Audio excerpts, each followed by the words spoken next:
इस वक्त हमारे साथ लोक जनशक्ति पार्टी रामविलास के सुप्रीमो चिराग पासवान हैं और सर से हम बात करेंगे। 2 मिनट का समय सर। कई सवाल हैं, जिस तरीके से तस्वीरें सामने आई हैं, आपकी बात पर मैंने यकीन किया एक दिन जब राबड़ी आवास पर इफ्तार पार्टी थी और आपने नीतीश कुमार का पैर छुआ, उनका आशीर्वाद लिया। आपने कहा इसको राजनीति से जोड़कर नहीं देखा जाना चाहिए। मैंने भी कहा राजनीति से जोड़कर नहीं देखा जाना चाहिए। हैरान नहीं हुए आप जब जीतन राम मांझी के घर पर इफ्तार पार्टी थी और नीतीश कुमार ने खुद आपको बुलाया? तस्वीरों में आप हैरान दिख रहे हैं। ऐसा लगता है जैसे आपको यकीन ही नहीं हुआ कि नीतीश कुमार ने आपको बुलाया हो। देखिए, ऐसा नहीं है। मैंने हमेशा इस बात को कहा है, व्यक्तिगत संबंधों को, कि जब मैं बात करता हूँ, और मैंने हमेशा इस बात को माना है, और मैंने हमेशा व्यक्तिगत संबंधों को राजनीतिक संबंधों के ऊपर मैंने हमेशा रखा है। और ये बात मैंने निरंतरता में हमेशा कही है कि मुख्यमंत्री जी मुझसे उम्र में, रुतबे में, तजुर्बों में मुझसे बड़े हैं, मेरे पिता के समकक्ष रहे हैं। तो जब भी जहाँ भी वो मुझसे मिलेंगे, मैं उनसे उसी शिष्टाचार, उसी संस्कारों के साथ मिलूँगा जो संस्कार मुझे दिए गए हैं। मुख्यमंत्री जी की तरफ से इस तरीके का आचरण इससे पहले कभी देखने को नहीं मिला।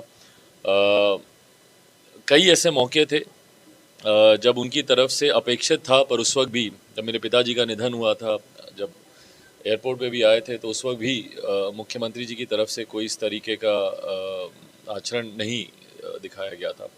तो उस दिन जब उन्होंने किया तो हाँ, मतलब आप बोल रहे हैं कि मैं वीडियो में शौक दिख रहा हूँ, क्योंकि मैं वैसे भी एक आड़ में बैठा हुआ था, डायरेक्ट कांटेक्ट नहीं बन पा रहा था। आप शौक नहीं दिख रहे हैं, वो वीडियो देखकर जो मैं समझ पाया, नीतीश कुमार इशारा कर रहे हैं और जो उनके अगल बगल के बैठे हुए लोग हैं, उनको भी यकीन नहीं है। वो सोच रहे हैं वो किसी दूसरे को बुला रहे हैं। उनको भी यकीन नहीं होता है कि वो चिराग पासवान को बुला रहे हैं। बहरहाल कोई बात नहीं, ये अच्छी बात है। मतलब मैं मुख्यमंत्री जी की भी तरफ से इस बात को मैं अप्रिशिएट करता हूँ कि उन्होंने भी व्यक्तिगत संबंधों को उस तरीके से रखा। देखिए, राजनीतिक विरोधी हर कोई एक दूसरे का होता है। आप नीतियों का विरोध कीजिए। मैं भी चाहूँगा कि मुख्यमंत्री जी बोलें कि चिराग पासवान का जो बिहार फर्स्ट, बिहारी फर्स्ट है, वो खराब विजन डॉक्यूमेंट है, उसमें ये गलतियां हैं, वो गलतियां हैं। जैसे मैं सात निश्चय में बोलता हूँ, मैं नहीं मानता भैया कि नली गली बनाने से बिहार का विकास हो सकता है। जब तक आप IT jobs, IT sectors, MNCs, educational hub, health facility, आज बताइए नवादा की जो तस्वीरें आ रही हैं अस्पताल की, टॉर्च की रोशनी में मरीजों का इलाज चल रहा है। तो मतलब इसको देखकर अगर आप सवाल नहीं उठाएंगे तो क्या करेंगे? पुल देखते देखते ध्वस्त हो जाता है। इसको देखकर अगर आप सवाल नहीं उठाएंगे तो क्या करेंगे? वो तो आप अक्सर उठाते हैं और आपको उठाना भी चाहिए। जाहिर तौर पर आप विपक्ष के एक नेता की भूमिका में हैं और बड़े खूबसूरती से आपने विपक्ष के नेता के तौर पर खुद को स्थापित किया है बिहार में हाल के दिनों में। लेकिन फिर वही बात नीतीश कुमार पर आती है। हृदय पर आपको क्या लगता है, हृदय परिवर्तन का राज क्या है? क्यों हृदय परिवर्तन हुआ मुख्यमंत्री नीतीश कुमार? मुझे पता नहीं हृदय परिवर्तन हुआ है, नहीं हुआ है, होना चाहिए, नहीं होना चाहिए, मुझे नहीं पता। बट हाँ, वो एक जेस्चर था जिसको मैं अप्रिशिएट करता हूँ। मुकेश सहनी जी के साथ आप दिखे, एक ही गाड़ी में आप जाते हैं। आपकी पार्टी के नेता, चाहे वो इमाम गजाली हों, चाहे वो पटना के जिला अध्यक्ष हों, वो मुकेश सहनी से मिलते हैं। मुलाकात लगातार हो रही है, उस दिशा में देखिए, मुकेश जी से आज के नहीं, फिर ये वही व्यक्तिगत संबंधों की ही बात है। आज से नहीं, एक लंबे समय से उनके साथ मेरे व्यक्तिगत बहुत बढ़िया, बहुत खूबसूरत संबंध रहे हैं। भाई के नाते, दोस्त के नाते हम दोनों में अच्छी मित्रता है। लगातार हम लोग की बातचीत, वैसे भी साथ में काम कर रहे हों, नहीं काम कर रहे हों, पक्ष में हो, विपक्ष में हो, हमेशा हम लोग संपर्क में एक दूसरे के साथ हम लोग रहे हैं।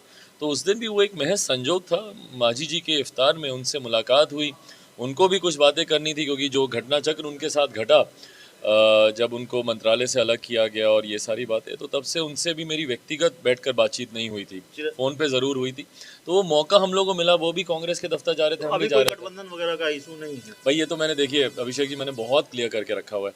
जिस दिन चुनाव की अधिसूचना आ जाएगी, मध्यावधि हो या आम चुनाव हो, उस दिन मैं गठबंधन की भी घोषणा कर दूंगा। प्रशांत किशोर की एंट्री हो गई है। उन्होंने एक तरह से जन सुराज लाने का ऐलान किया है। बिहार में एंट्री हुई है और बड़ा ऐलान उन्होंने किया है। नहीं, आज उन्होंने एक ट्वीट किया है। अब वो किस तरीके से आ रहे हैं, एक राजनीतिक दल बनाकर आ रहे हैं। देखिए, बिहार की राजनीति में कहीं ना कहीं उनकी दिलचस्पी रही है, और पिछले चुनाव में, 2015 के चुनाव में खास तौर पर उनकी बहुत सक्रिय भूमिका पार्टी के साथ, एक पार्टी के साथ उनकी बहुत सक्रिय भूमिका जनता दल यूनाइटेड के साथ उनकी रही है। तो अब आने वाले समय में, तारीख में, ना के बराबर राजनीतिक दल बिहार में रह गए हैं, ना के बराबर राजनीतिक नेता रह गए हैं जो जनता के बीच दिख रहे हों। शायद धूप गर्मी ज़्यादा हो गई है, वो ये लू को बर्दाश्त नहीं कर पा रहे, इसलिए लोग नहीं निकल रहे।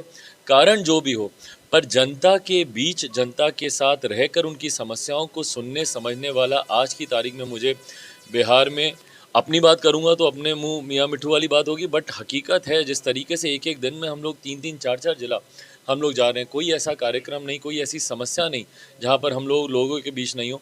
ऐसे मुझे और राजनीतिक दल दिख नहीं रहे। आखिरी सवाल है चिराग जी, पत्रकारों पर मानहानि का केस हुआ, बिहार के कई पत्रकारों पर हुआ है, 9 पत्रकारों पर हुआ है।